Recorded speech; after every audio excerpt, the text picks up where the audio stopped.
From Hart High School, Dillon, Zamperin, and Kaylee Tolentino present the Hart to Hart podcast.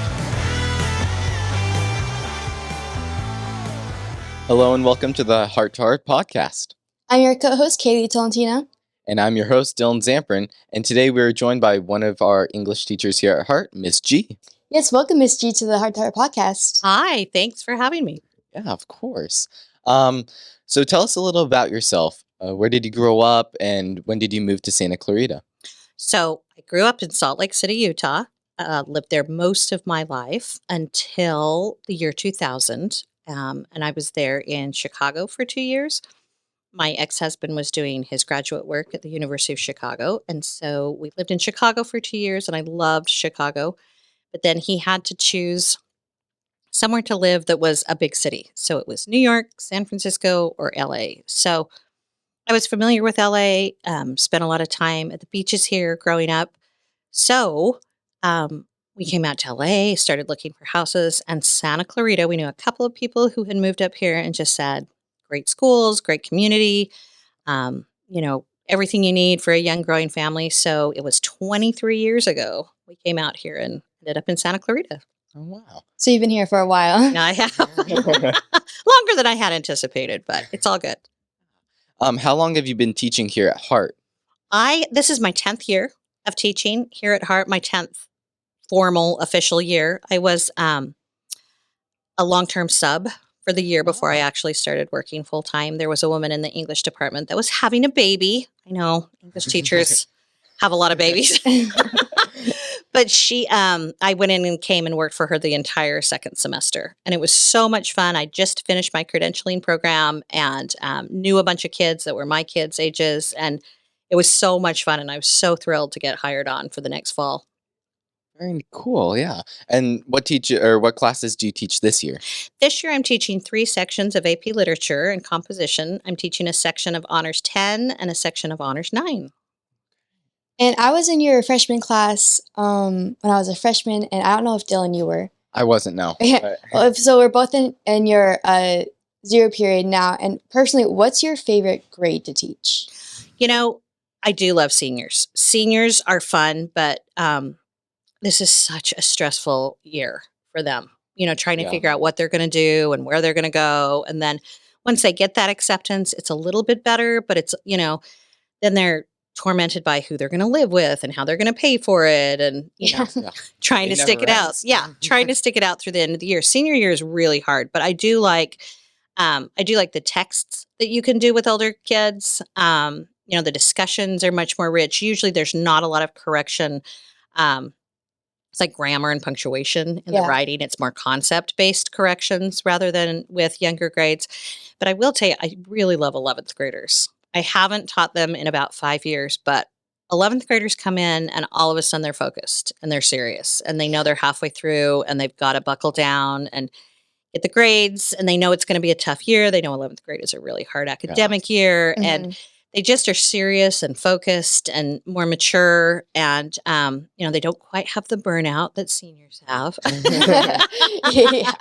But they're fun. They're really fun. I mean, there's something to love about every grade. I mean, I love that the freshmen come in and they just, they know nothing. Yeah. They don't know where anything is or who anyone is. I love playing, Hart TV for freshmen and then they kind of turn and they're like, what's a rally? What's I mean, it's just fun. I just love that the freshmen just are figuring things out and figuring out where they belong and their friend groups. And then sophomores are a little bit challenging. Sophomores are pretty comfortable in their skin. They know the routines, they know the drill. But they're sweet too. They're super excited about learning how to drive and kind of starting to be older kids and stuff. So there's something to love in every grade. But really, juniors I think I see the most growth in juniors. And that's why I like that grade a lot. But I mean, seniors just break your heart. You come in and you just love them and then they go away to school, That is sad. So there's something to love about all the grades. So I know I have had you this year, as we said, both of us actually have. And you said that you were a stay-at-home mom for a while. So why did you when and why did you decide to truly become an English teacher? Cold hard cash. That's your It's a good answer. Which is funny considering how little teachers get paid, that was the choice. But no, I mean, I had graduated, my undergraduate degree was in English, and I had always thought that I would go back to teaching when my kids were older. My mom taught kindergarten for 35 years. My baby sister, has taught kindergarten for like 22 years. My middle sister teaches 3D art at the middle school. I come from a long line of teachers, and I had always thought, there's a couple of things that people assume you'll do when you have an English degree. You'll go to law school, not interested. You'll be a writer, not really interested. You'll be a teacher, and I thought I would love that, to have the same schedule as my kids, because I have 4 kids. I have, it's a pretty good sized family, and I'm divorced, and so I knew that when my kids were out of school, I wanted to be out of school. When they were in school, I needed to do something that would provide. And really, credentialing was easy. It was easy to go through. It took like a year to get my teaching credential. And it was fun. It was interesting because, like, I loved watching my kids learn how to read. I loved sitting with them and, just watching with that little spark that comes in when they know how to hold a book the right way and they know how to turn the pages the right way. And then read the story again, read the story again, read the story again until they have it memorized. It's just like that whole process of language acquisition was so interesting to me. And I just always, I love language. I love stories. I'm kind of like Scout in To Kill a Mockingbird, who said she could never remember a time when she couldn't read. I don't remember a time when I couldn't read. I've always, reading cereal boxes and posters and, anything written. So I grew up in a really language-rich environment, and I love language and playing with it. So I knew I'd be an English teacher. I just, I was a stay-at-home mom for a while my kids were little. My ex-husband's career was really demanding, and, he'd be gone 16, 18-hour days. And so I stayed home with my kids, and I'm happy I did that. That was something that was important to me, and I'm glad I did that, but I'm super happy. What would I be doing now if I wasn't teaching? Like, I can't imagine, like, being a bank teller or, it would drive people nuts. Have you read this? What are you reading?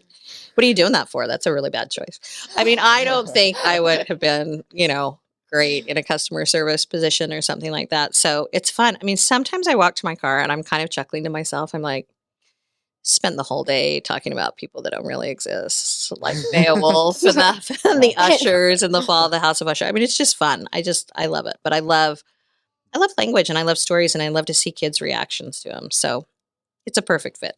My parents are actually both teachers too. Oh, They're both elementary school teachers, but they both they love the whole aspect of trying to help kids out. And just seeing it from my perspective too. And my mom, she used to teach she's in elementary school now, but before she taught junior high. Oh, so she's seen almost everything.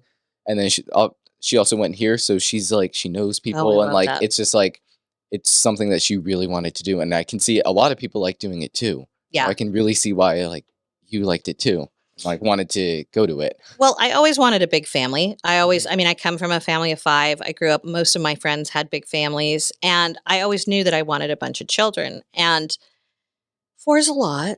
It's a lot of feeding and bathing and cleaning, and but I feel like being a teacher, it enables me to have that contact with kids and that influence on young people and just to, have that interaction with kids, with a lot of kids every day, all the time. And I love that. It's so funny. During the pandemic, I was talking to, I think it was Sheena Mosen about this.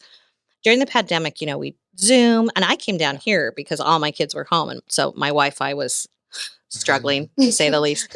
But so I came down here to teach, and I'd Zoom from my room, and I would go home exhausted, but not like a good, energized exhausted, just tired. Mm-hmm.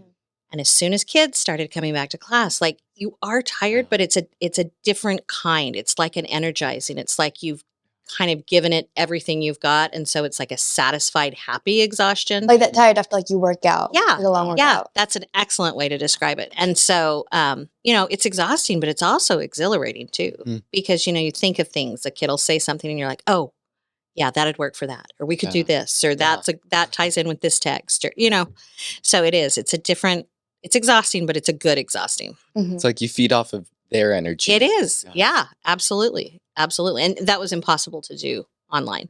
Yeah. You know, a lot of ceiling fans, a lot of ceiling fans. I know what everybody's ceiling fan looks like, but So- Going back to the students, like being both a teacher and a mom, what advice would you give to them, just in general? you or know, anything. there's a lot. High school is a transformative time for a lot of people where you find, you might find your passion, you might not. There's always a lot of social drama associated with high school with, you're friends with a certain group of people because you live by each other or you play the same sport or you dance together or you go to the same church together. But when you get to high school, you really kind of start realizing that there are people there that share your same interests, that are more like you, that are unlike you. It's just not proximity. And I would say just, try to find those people and be a really good friend. I mean, I'm still friends with most of the people I was friends with in high school. We have group chats. We send each other stupid memes online. I mean, it's funny. My best friend and I, we've been friends longer than we both knew our husbands. We've been friends longer than her youngest sister. Her mom had a baby when she was in college that I wouldn't recognize that woman on the street if I saw her because we were both, out of the house and gone by the time her mom had that sibling. So really cultivate those friendships and enjoy that time. You have your whole life to work. I mean, you don't need to race into the workforce, but just kind of take your time, make good friends, be really good friends, be a really good friend, be really supportive. I mean, obviously not in a manipulative or an abusive relationship, but, be kind to people and really cultivate those friendships that you find. That would be my social advice. My school advice would be stay on top of it. If you can stay on top of it, yes, sometimes it means you have to give up a weekend night to do something. Yes, sometimes you might not be able to get that Sunday afternoon nap in, but stay on top of it. It creates so much drama and stress and worry and anxiety for kids and their families when they fall behind. Just stay on top of it. Good advice. Yeah, that's good advice. So, last question. What would you say is your number one favorite thing about Hart? It's the people, it's the staff, it's the students, it's, it's just such a good supportive environment. There are times that I'm not working at 100% capacity and I can email Ryan Swanson and be like, hey, could you do the rubric for this? Cause I just can't today, and she, there's a lot of that back and forth. A lot of that support, oh, I'm having a hard time with this at home. Oh, well, I was doing this in class. I'll just send it to you today. Kids love it. It's easy. It ties right in with everything. So the staff is wonderful, super supportive. And the kids, I mean, I love the diversity of kids. I love that there's, there's an old saying, everything from soup to nuts. And yeah, I mean, you have kids who are, bound for success. They're just on that trajectory and nothing's going to deter them from it. And you've got kids that kind of don't know what they want to do and kind of maybe don't have all their skill sets yet. So it's fun. It's fun to work with all different varieties of kids and people. It's the people, 100%. I think we've had that a lot. Yeah, like a lot of people are like the community of Hart. Yeah. It is, and it is a community. I mean, it's funny. I've got a nephew in dental school in Phoenix. And he sent me a text the other day and he's like, do you know this family? He said he grew up in Santa Clarita and went to Hart. And I'm like, oh, I totally know that kid. I said I didn't have him as a student, but I had his girlfriend. And, and he was like, oh my gosh. Because, my nephew has a different last name than I do. So they'd never put it together. But it was funny. It was really funny. That's like, even in Phoenix, in dental school, there's still Hart. So it's awesome. Yeah. Well, that's all that we have for today. So thank you, Miss G, for being on the podcast. Yeah, thank you so much. You bet. Thanks for inviting me. Yeah. So make sure to watch the full episode on the Hart TV YouTube channel. Or listen wherever you get your podcasts. I'm Kaylee Tolentino. And I'm Dillon Zamperin, and we'll catch you on the next episode of the Hart to Hart podcast.